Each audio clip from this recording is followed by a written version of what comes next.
Gaza is a small chunk of land that's part of Israel. It's 400 square kilometers. It's a sandbox. It's Israel's southwestern coast. It's not this like place that like the world has to get together to make peace. You understand what I'm saying to you? It's just this tiny little place that Israel used to control, that I lived in for a month and a half before the eviction, that I used to vacation in. It's beachfront property as part of Israel. Now you got the whole world sitting on a dais in Davos being like, well, our first responsibility is to make sure there's peace in Gaza. What a joke!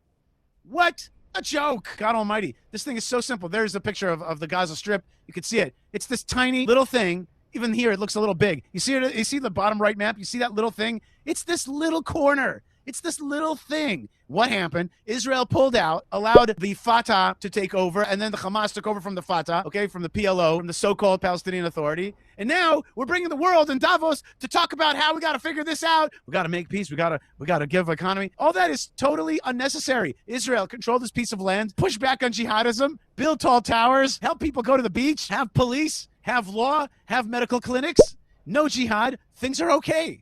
But we're getting the whole world, and Jared Kushner and Steve Witkoff, Marco Rubio, President Trump. Yes, it was your great vision. It was Israel's dumbness that brought to this situation. Harusnya kalau kembali kepada sejarah, itu harusnya tanah untuk Israel semua. Jadi jelas, selama ini PBB ini adalah badan yang selalu justru mengeluarkan resolusi dari sisi Israel merugikan. Dan awal mula semuanya ini adalah dari resolusi PBB juga. Part mana yang merugikan? Satu saja. Ketika Israel, tanah perjanjian itu yang sudah dikasih oleh Inggris, mandat Inggris, diberikan kepada PBB dan PBB voting pada tahun 1947. Menghasilkan resolusi 181 membagi dua tanah itu untuk Yahudi dan Arab. Nah ini saja sudah merugikan. Harusnya kalau kembali kepada sejarah, itu harusnya tanah untuk Israel semua.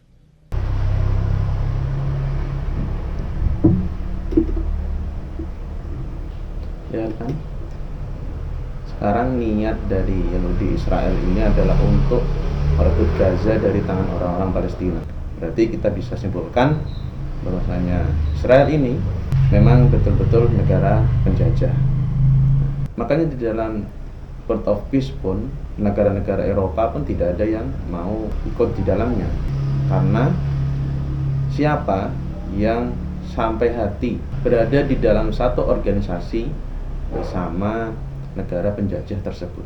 Oh, saya tahu siapa yang mau